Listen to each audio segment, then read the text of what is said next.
असं वाटतं त्या ट्विटमध्ये विचारलंय मी, जे लोक महाराष्ट्राच्या मनातलं ओळखतात ते भास्कर जाधवांच्या मनात काय त्यांनी ओळखलं आहे का, एवढाच माझा प्रश्न आहे आणि साधा आणि सोपा प्रश्न आहे. राज ठाकरेंनी आवाहन केलं होतं हिंदी भाषा हिंदी सक्तीच्या संदर्भात, त्याला प्रतिसाद देऊन काल मुख्यमंत्र्यांनी बैठक बोलवली होती. त्यानंतर शालेय शिक्षण मंत्री दादा भुसे राज ठाकरेंची भेट घेतली. नाही, मला असं वाटतं चर्चा केली तर चांगली गोष्ट आहे, त्या चर्चेचं आम्ही स्वागतच करतो.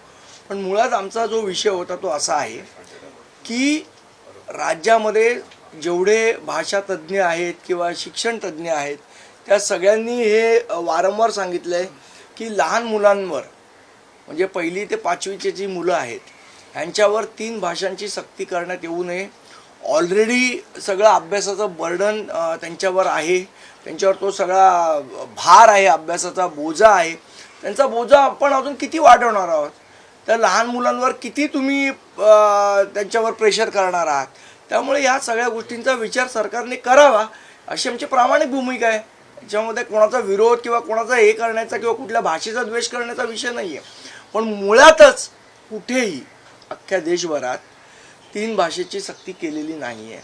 मग महाराष्ट्रातच 3 भाषेची सक्ती का, हा आमचा प्रश्न आहे. त्रिभाषा सूत्रावर सर्व संबंधितांशी बोलूनच अंतिम निर्णय घेईल असं सीएम फडणवीसांनी आश्वासन दिलंय. मला असं वाटतं हे आधी करायला पाहिजे होतं ना, GR काढण्याच्या आधी सगळ्यांची चर्चा करायला पाहिजे होती. ती का लोकांची चर्चा केली नाही. ठीक आहे, पण उशिरा का असेल आपण सुचलेलं शहाणपण आहे तर त्याचं आम्ही स्वागत करतो. पण राज ठाकरेंनी जेव्हा आवाहन केलं त्याच्यानंतर झालेल्या ह्या सर्व घडामोडी आहेत. निश्चितपणे काल महाराष्ट्र नवनिर्माण सेनेने या संदर्भात आंदोलनाला सुरुवात केली आणि जोपर्यंत हिंदी भाषेची सक्ती जी करण्याचा प्रयत्न सरकार करते ती मागे घेतली जात नाही तोपर्यंत आमचं आंदोलन हे सुरूच राहणार आहे. मनसेचे आक्रमक भूमिकेला यश येईल का आणि सरकार आपलं GR बदलेल असा विश्वास तुम्हाला आहे का? तर मला माहीत नाही सरकार काय करेल ते, पण आमचं आंदोलन हे जोपर्यंत ती 3ऱ्या भाषेची सक्ती मागे घेतली जाणार नाही तोपर्यंत आमचं आंदोलन हे चालूच राहील. सरकारनं 2 GR मध्ये शब्दांचा खेळ केलेला आहे. म्हणजे जी पहिल्या सक्ती होती ती दुसऱ्या GR मध्ये कुठेतरी अप्रत्यक्षरित्या. बघा, याच्यामध्ये जो खेळ आहे सरकारचा तो असा आहे. पहिले होतं की सगळ्यांनी 3री भाषा पहिले तर असं सरकार म्हणतंय की NEP मध्ये असं म्हटलेलं आहे. मुळात NEP मध्ये असं म्हटलेलंच नाही आहे. सरकार असं म्हणतंय की NEP मध्ये म्हटलंय की 3 भाषा शिकवाव्याच लागतील. असं कुठलंही कंपल्शन NEP मध्ये नाही आहे. NEP मध्ये स्पष्ट म्हटलंय की 3री भाषा शिकवायची की नाही शिकवायची याचा निर्णय राज्य सरकारने तिथल्या संस्कृतीप्रमाणे घ्यावा हे स्पष्ट म्हटलं. मग आमचं म्हणणं आहे की आज गुजरातमध्ये अशी सक्ती केलेली नाही, आज उत्तर प्रदेशमध्ये अशी सक्ती केलेली नाही, आज मध्य प्रदेशमध्ये अशी सक्ती केलेली नाही, आज तामिळनाडूमध्ये अशी सक्ती केलेली नाही, आज कर्नाटकमध्ये अशी सक्ती केलेली नाही, आज पश्चिम बंगालमध्ये अशी सक्ती केलेली नाही, महाराष्ट्रातच का, हा आमचा मूळ प्रश्न आहे. या प्रश्नाचं अजूनही कोणीही सरकारमधनं उत्तर द्यायला तयार नाही. ते काय म्हणतायत की आम्ही अनिवार्य शब्द काढला.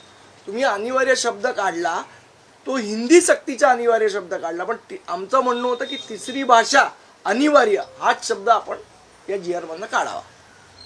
शब्दांचा खेळ होऊ शकतो पुढे चालून जर असं नाही झालं तर. मला माहीत नाही. आता ठीक आहे, आता खेळ खेळायचेच आहेत सरकारला तर त्यांनी राजकारणातले खेळ खेळावेत, लहान मुलांच्या आयुष्याशी खेळू नये एवढंच आमचं म्हणणं आहे. विद्यार्थ्यांमधील असमानता दूर करण्यासाठी त्रिभाषा सूत्र स्वीकारलं असं आशिष शेलार म्हणतात. कुठली असमानता? इतर राज्यांमधील जी भाषा असेल किंवा काल त्यांनी जी पत्रकार परिषद घेतली त्यामध्ये त्यांनी म्हटलं आहे की अन्य शिक्षण मंडळ असतील किंवा अन्य माध्यमांच्या शाळांमधील किंवा अन्य राज्यांमधील ज्या शाळा आहेत आणि आपल्या राज्यातील शाळा आहेत कुठेतरी विद्यार्थ्यांमध्ये असमानता येऊ नये म्हणून ही कसले मला एक समजत नाही. याच्यात हिंदी भाषा येऊन कुठली समानता साधली जाणार आहे हे तर आम्हाला समजावं एकदा. आणि हिंदी भाषा न आल्यावर कुठली असमानता येणार आहे की बाबा हिंदी भाषा शिकली तर काय तुम्हाला नोबेल पुरस्कार मिळणार आहे का? तुम्ही आणि आपण 5वीपासून शिकलो ना हिंदी भाषा. तुम्ही करताय ना हिंदी चॅनलमध्ये पण कामं. कुठली असमानता आहे? हे बघा, जर एखाद्याला एखादी भाषा शिकावीशी वाटली त्याच्यात गैर नाही, पण तुम्ही जे कंपल्शन करता की 3री भाषा पहिलीपासून शिकवा, ह्या गोष्टीला आमचाच नाही तर महाराष्ट्रातल्या साहित्यिकांचा महाराष्ट्रातल्या कलाकारांचा, महाराष्ट्रातल्या जे शिक्षण तज्ज्ञ आहेत त्यांचा, सगळ्यांचा विरोध सरकारने लक्षात घेतला पाहिजे. एवढं असंवेदनशीलपणे वागून सरकारला चालणार नाही. हिंदी भाषेचं समर्थन करताना हिंदी भाषा ही पर्यायी भाषा आहे असं स्पष्टीकरण देताना पाहायला मिळते. पर्यायी भाषा म्हणून हिंदी भाषेचा नाही, पण मुळात तिसरी भाषेची गरज काय आहे? आमचा मूळ प्रश्न हाच आहे, पहिलीपासून तिसऱ्या भाषेची गरज काय? त्यांचं आत्तापर्यंत आपल्या शिक्षण पद्धतीमध्ये आपण 2 भाषा शिकत होतो, आपल्याला कुठे अडचण आली का? आत्ता आडमार्गाने ही हिंदी सक्ती करायची गरज काय आहे, हा आमचा मूलभूत प्रश्न आहे. हिंदी का हवी यावर ते बोलताना कोठारीचा जो अहवाल आहे 64, 66 आणि 68 सालचा, त्यामध्ये हिंदी का महत्वाची आहे त्याचा त्यांनी अहवाला देत म्हटलंय की कोठारी म्हणजे ब्रह्मदेव नाही ना की ते म्हणाले ते सगळं बरोबर असेल. आमची शिक्षण तज्ञ त्यांनी रमेश पानसेंचा पण अहवाल वाचावा, कोठारींचाच कशाला. पानसेंचाही अहवाल वाचला तरी त्यांना कळेल काय आहे त्याच्यामध्ये म्हटलंय ते. काल तुम्ही टीका केली होती, संड हा शब्द वापरला होता तुमच्यावरती. सर, मराठी हिंदीचा एक मुद्दा आहे. विरोधकांकडून असं सांगितलं जात आहे, आरोप केला जात आहे की ही सवय झाली आहे का मनसेने एक मुद्दा उचलायचा आणि मग सरकारने त्याच्यावरती परत रिप्लाय बॅक करावं. बघा, मुद्दा जेन्युइन असेल तर सरकारला रिप्लाय बॅक करायचंच आहे. मग तो कोणी उचललं, मनसे असो उबाट, आता ते लोक मुद्दे उचलत नाहीत, त्याला आम्ही काय करणार?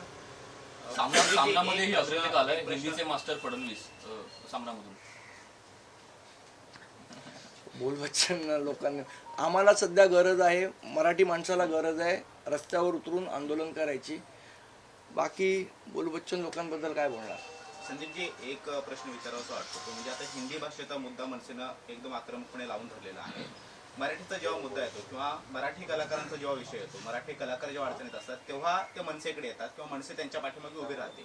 मराठीच्या मुद्द्यासाठी एकही मराठी कलाकार समोरून ठामपणे भूमिका का मांडत नाही? अगदी हातावर मोजण्या इतके 2-3 कलाकार सोडले तर मराठीचे अनेक कलाकार आहेत जे मनसेच्या अनेक कार्यक्रमामध्ये आम्हाला पाहायला मिळतात, मात्र ते यावरती आपली भूमिका मांडत नाहीये. दुर्दैव आहे महाराष्ट्राचं.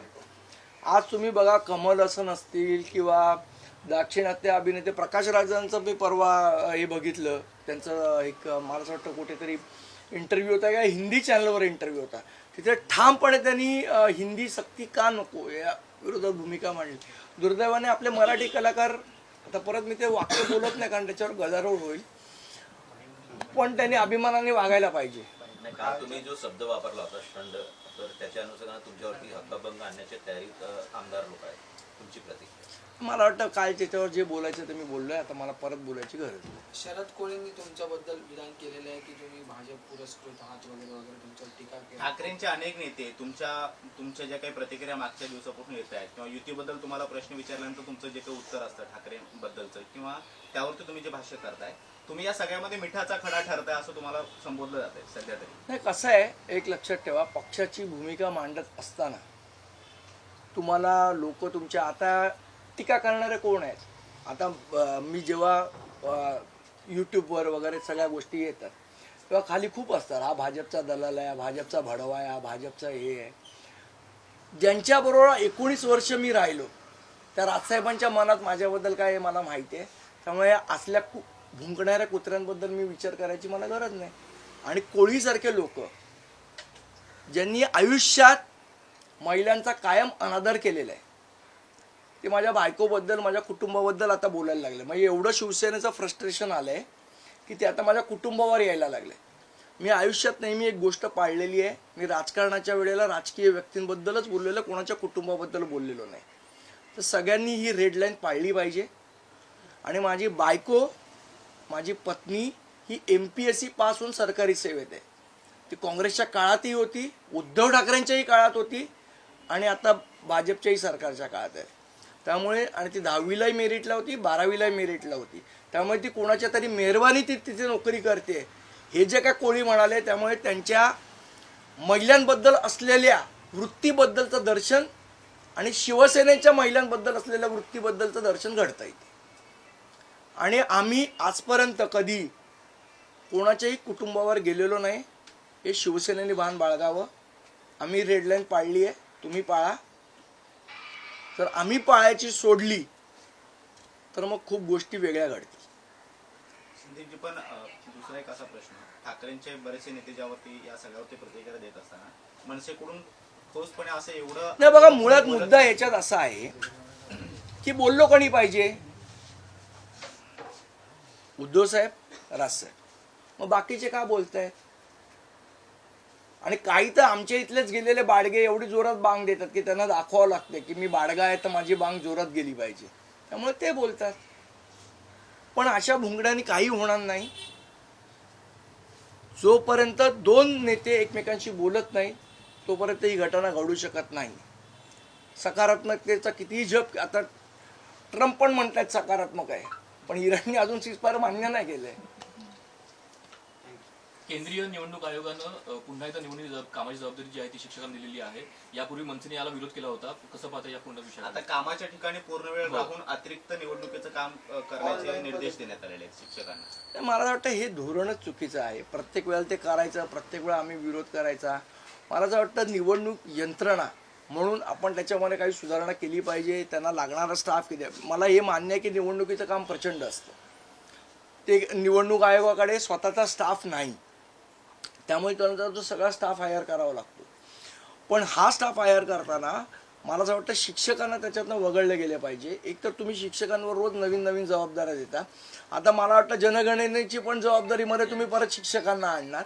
मला असं वाटतं शिक्षक हे मुलांना शिकवण्यासाठी आहेत, त्यांना ह्या कामात इन्व्हॉल्व करणं चुकीचं आहे. देश विदेशातील प्रत्येक घडामोडींचे लाईव्ह अपडेट मिळवण्यासाठी आता साम टीव्हीच्या सर्व सोशल मीडिया प्लॅटफॉर्मला लाईक, फॉलो आणि सबस्क्राईब करा. तसंच सर्व नोटिफिकेशनसाठी बेल आयकॉन प्रेस करायला विसरू नका.